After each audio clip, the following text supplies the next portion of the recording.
A'udzubillahi minasyaitonirrajim. Bismillahirrahmanirrahim. Assalamualaikum warahmatullahi wabarakatuh. Alhamdulillahirabbil alamin wassalatu wassalamu ala Muhammadin wa ala alihi washabbihi ajmain. Asyhadu an la ilaha illallah wahdahu la syarikalah wa asyhadu anna Muhammadan abduhu wa rasuluhu la nabiyya ba'dah. Rabbi a'udzubika min hamazatis syayatin wa a'udzubika rabbi ayahdurun. Rabbi shrahli sadri wa yassirli amri wahlul 'uqdatam min lisani yafqahu qawli. Rabbi habli hukman wa alhiqni bis sholihin. Allahumma inna nas'aluka ilman nafi'an wa rizqan thayyiban wa amalan mutaqabbalan. Sahabat-sahabat rahimakumullah, mari kita tengok kembali pagi hari ini kitab suci Al-Quran yang kita imani, yang tentunya kita yakin benar bahwa kitab suci Al-Quran ini adalah petunjuk dari Allah Subhanahu wa Ta'ala. Dan pagi hari ini kita akan membahas 3 golongan yang ada di dalam Al-Quran, dan kita fokus kepada satu golongan saja di dalam Al-Quran ini. Golongan pertama yaitu orang-orang yang disebut oleh Allah Subhanahu wa Ta'ala sebagai orang-orang yang takwa, yaitu yang terdapat di dalam surat Al-Baqarah ayat 1 sampai dengan 5. Dan yang kedua, sahabat-sahabat rahimakumullah, adalah golongan atau kelompok orang yang kedua setelah kelompok orang-orang yang takwa. Siapa mereka golongan kedua ini? Mereka adalah yang disebutkan sebagai orang-orang kafir di dalam Al-Quran, yang terdapat di dalam surat Al-Baqarah ayat 6 dan 7. Kalau tadi golongan pertama adalah golongan orang-orang yang takwa ayat 1 sampai dengan 5. Golongan yang kedua adalah yang disebut oleh Allah Subhanahu wa Ta'ala di dalam Al-Quran surat Al-Baqarah ayat 6 dan 7, yang disebut dengan golongan orang-orang kafir. Dan berikutnya sahabat-sahabat rahimakumullah, golongan yang ketiga ini yang disebut pula oleh Allah Subhanahu wa Ta'ala dengan sebutan orang-orang munafik, yang dimulai di dalam surat Al-Baqarah ini ayat 8 sampai dengan 20. Dan golongan yang ketiga ini sedemikian rupa banyaknya ketimbang dengan golongan yang pertama dan golongan yang kedua. Sahabat-sahabat rahimakumullah, mari coba kita lihat siapakah golongan yang pertama ini atau yang disebut dengan orang-orang muttaqin. Orang-orang muttaqin ini di dalam Al-Quran insya Allah adalah orang-orang yang berpetunjuk, dan kemudian dialah orang-orang yang kemudian mendapatkan keberuntungan. Mari coba kita simak ayat-ayat di dalam surat Al-Baqarah ayat 1 sampai dengan 5 ini. A'udzubillahi minasyaitonirrajim. Bismillahirrahmanirrahim. Alif Lam Mim. Dzalikal kitabu la raiba fihi hudal lil muttaqin alladzina yu'minuna bil ghaibi wa yuqimuna as-salata wa mimma razaqnahum yunfiqun. والذين يؤمنون بما أنزل إليك وما أنزل من قبلك وبالآخرة هم يوقنون أولئك على هدى min rabbihim wa ulaika humul muflihun. Shadaqallahul azim. Alif Lam Mim yang merupakan huruf-huruf hijaiyah yang membentuk kalimat kata-kata. Orang-orang Arab pada waktu itu dengan ayat-ayat ini semacam ditantang oleh Allah Subhanahu wa taala bahwa Al-Qur'an ini disusun dari huruf-huruf hijaiyah mulai dari alif, ba, ta, sa, jim dan seterusnya sampai dengan huruf iya. Maka oleh Allah Subhanahu wa taala Al-Qur'an disusunlah. Wahyu Allah ini disusunlah dari huruf-huruf hijaiyah ini. Kemudian sahabat-sahabat Allah di ayat kedua, dzalikal kitabu la raiba fihi hudal lil muttaqin, bahwa itulah Alkitab yaitu Al-Qur'an yang tidak ada keraguan di dalamnya, petunjuk untuk orang-orang yang takwa. Sahabat-sahabat Allah, kitab suci Al-Qur'an itu tidak ada keraguan di dalamnya. Tidak ada keraguan di dalamnya. Nah, semoga kita ini adalah insan-insan yang tidak ragu akan isi kandungan Al-Qur'an.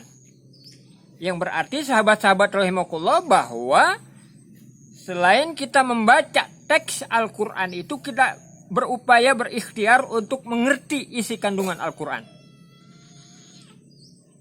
Fihi, apa yang ada di dalamnya. Yang berarti apa?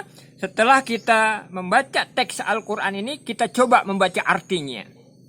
Maka kita akan tahu isi kandungan Al-Qur'an. Dan setelah kita tahu isi kandungan Al-Qur'an, maka insya Allah kita akan mendapatkan petunjuk-petunjuknya.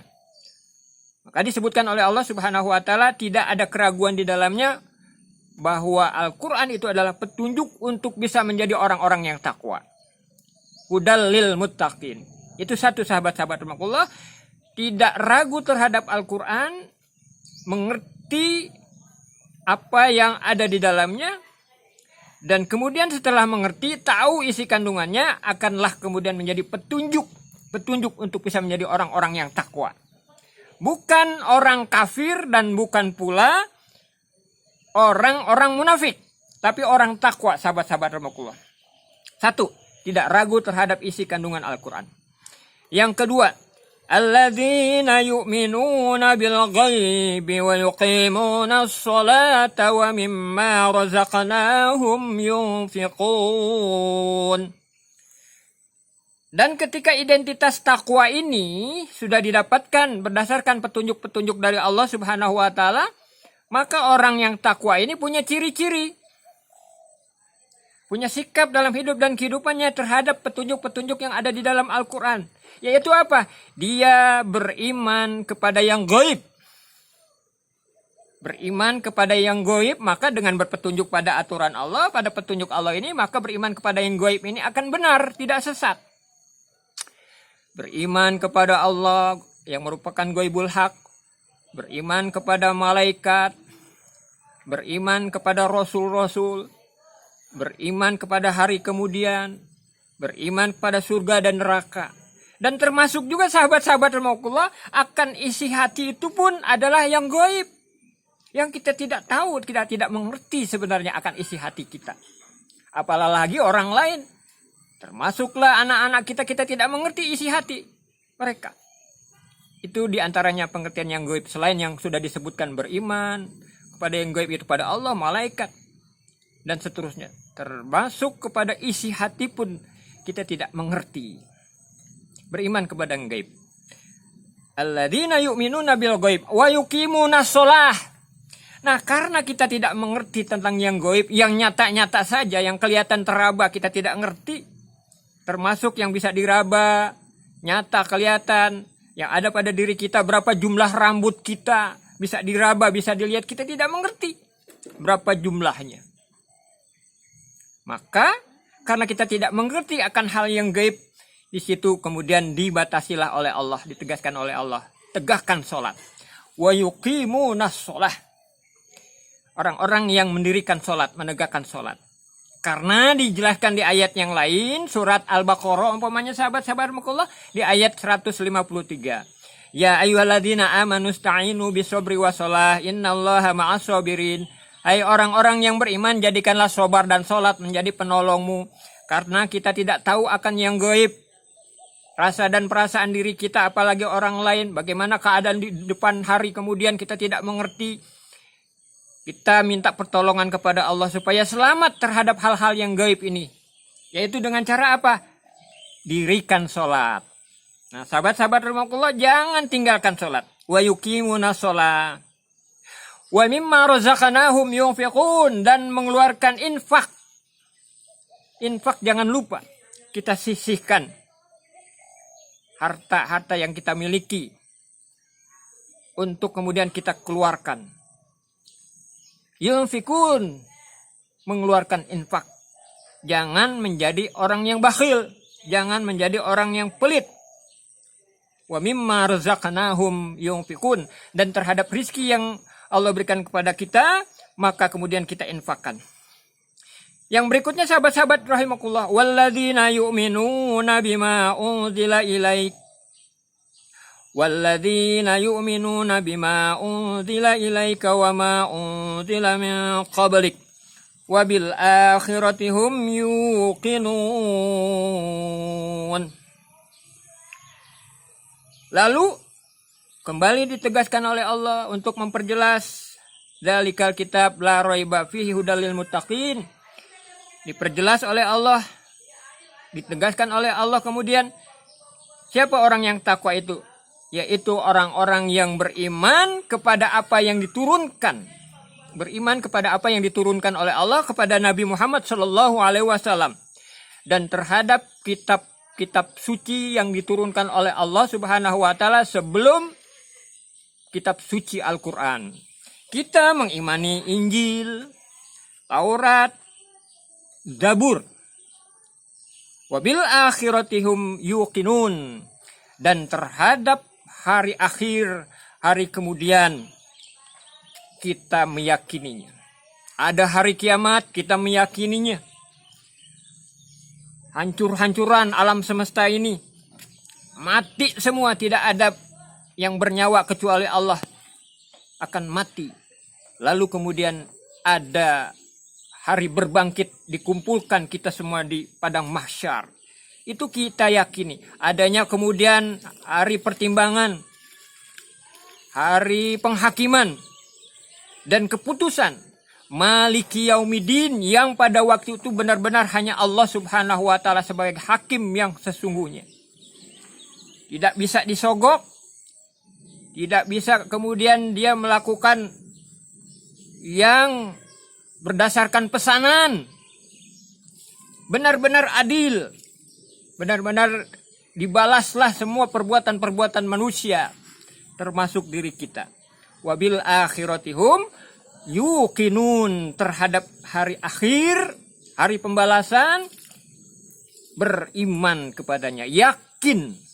Nah, sahabat-sahabat rahimakumullah, akhirnya surat Al-Baqarah ayat 1 sampai dengan 5 ini yang merupakan ciri orang-orang yang bertakwa, dan kemudian orang bertakwa ini adalah orang-orang yang beruntung. Ulaika ala hudam mir rabbihim wa ulaika humul muflihun. Itulah mereka yang berada di jalan kebenaran, yang berada di bawah naungan petunjuk dari Allah Subhanahu wa Ta'ala. Wa ulaika humul muflihun. Dan itulah orang-orang yang beruntung. Beruntung artinya tidak rugi.